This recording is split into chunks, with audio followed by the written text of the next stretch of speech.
mana shunaqa narsalarni saqlab qolish juda bir boshqacha bir ta'sir berar ekan. Biza bir 4 ta 5 ta pochka, ya'ni 500 talik qog'ozdek pochka mana shunaqa qog'ozlarni saqlab qo'ygan ekanmiz. Bu nima bu?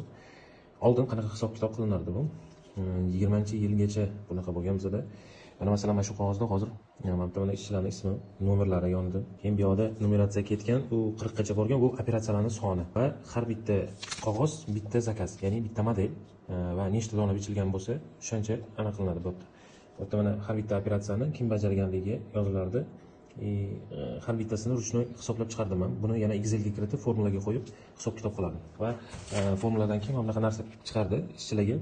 Mana har bitta modelni donasi va har bitta operatsiyani qilganini puli kelib chiqadi oxirida. Mana bitta hozir kesilgan ekan. Oxirida pul hisoblanadi. Mana shunaqa narsa bo'lgan bizda oldin. Yoki mana bunaqa koreshok ham qilganmiz. Bu koreshokda kesilardi. Mana shunaqa chiziq, mana summasi chiqardi, чтобы o'zida bo'lsin. O'sha paytda ham juda ko'p o'ylardim, o'zida bo'lsin, ya'ni ko'rib tursin nech pul ishlaganini. Mana har bitta tikuvchi mana shunaqa qilib kesib berilardi har bitta qilgan ishini. Yokida mana bunaqa narsa.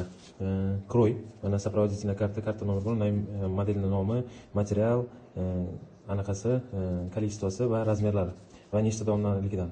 Keyin zakroyshik kim qilgan, получил. Plus, ey Alloh, o'zingga shukr. Mana bitta bunaqa narsani qilib ko'rganmiz. Bu yerda уже sexlarga ish berayotganimizda mana shunaqa koreshok qilganmiz.